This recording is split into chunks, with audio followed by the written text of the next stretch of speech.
Lindsay Smith, a digital living evangelist at lindsaysmith.com, is talking to us about lifestyle apps, and we've just had a set to over loseit.com. I nearly lost it.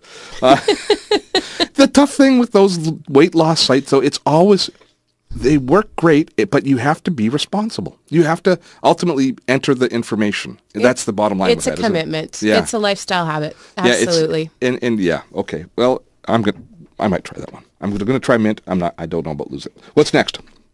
Well, for those people out there that use taxi services on a regular basis and are tired of waiting on the phone for a taxi on a busy night, there is an app for that now. Okay. Called Taxi Now, and it's actually developed by a Vancouver company. Okay, Taxi Now. Taxi Now. So we find it in the App Store, I guess. You find it in the App Store. It's available on the iPhone right now, and it's coming soon for the Android platform. Mm-hmm. And what I love about the app is essentially you bring it up, you allow the app to center in on your location. You call the taxi. The taxi has about 90 seconds to respond. You can see all of the taxis on the screen within the area, so you can see how close they are. Get out of town. And then when it accepts your request, you can watch the taxi on the map get closer to you. So then you know when to go downstairs if you live in a condominium, or you know when to go outside. It's just so convenient. So this dovetails so nicely with the story that was running 3-4 weeks ago about how Apple and Google are using your information, your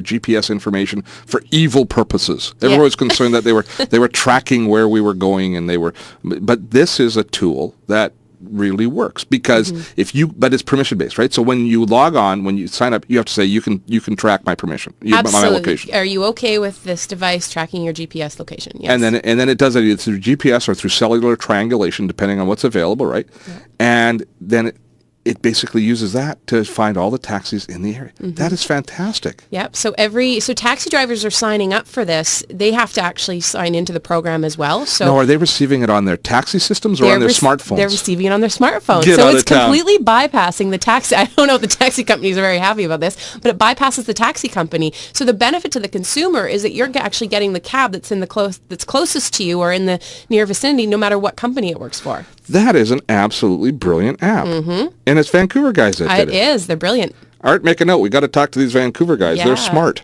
They're going to make a lot. How are they going to make money off this thing? The taxi drivers pay a small fee for every fare that they accept. Oh, perfect. But I believe it might be. So if there's any taxi drivers listening, I believe there's an introductory time right now for the early adopters because this app just came out in the last few months. So now is the time to jump on board. And is it geographically sensitive? Does it only work in certain cities? I guess it's wherever the taxi drivers are signing up. Yes, it is. So once they reach a certain threshold, I believe then that city is launched. Oh, so okay. I know for sure that it's available in BC right now, and I'm not sure on the specific cities. Vancouver definitely. Yeah. But they have plans to expand across Canada. And have you used it? I use it all the time, and I absolutely love it. But you've got the cool little car that can park anywhere. Yeah. You don't need a taxi. I do. Well, But you party occasionally, I guess. There's the party. There's the party aspect. Okay, Taxi Now. We'll have a link to that one. What's up next? Well, let's talk about Toodle-Doo. Toodle-Doo. Not to be confused with Toodledo. Toodledo. Because that's how it looks. It's toodledoo.com. Uh-huh. And this is a task management basically, you're frowning. No, because I was going through this. I'm living on my Mac now, and one of the things that I found difficult in setting up my Mac was finding all of the same functionalities I had in Outlook, especially around notes and especially around calendaring. And so I was looking for a good online note application to manage and to synchronize my notes across all of my devices, and I'm not there yet. So maybe it's Toodledo.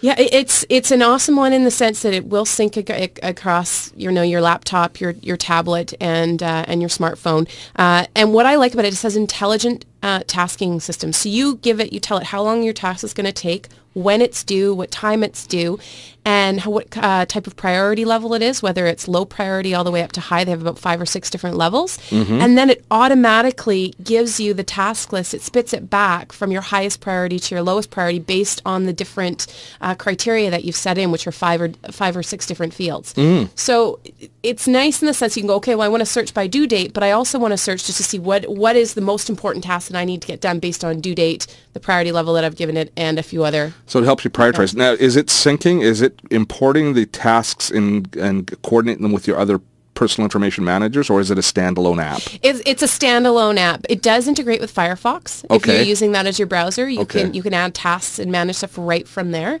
But it's just I just find that it's a clutter-free way to manage everything from running errands to what I need to do at work to writing my blog posts and things like that. So it's staying on top of everything. Yes. Toodle-doo, or Toodle-doo. if you have a slight attack of the not so brights, it's toodle-do. Yeah. Yes. Lindsay, we've got a bunch of other things. We're going to have to bring you back because there's so many other social media apps. Now, Lindsay's kind of a new age woman. She does multiple things. She obviously writes and blogs. And just give us a quick 30-second overview on Video Drive-Thru, which is a project you're working on, which I find kind of compelling because I like what's happening in the video space. Well, video marketing is becoming more. YouTube is the second largest search engine in the world. So more people are looking to video in order to find the answers that they're looking for. They're not just going to Google right away.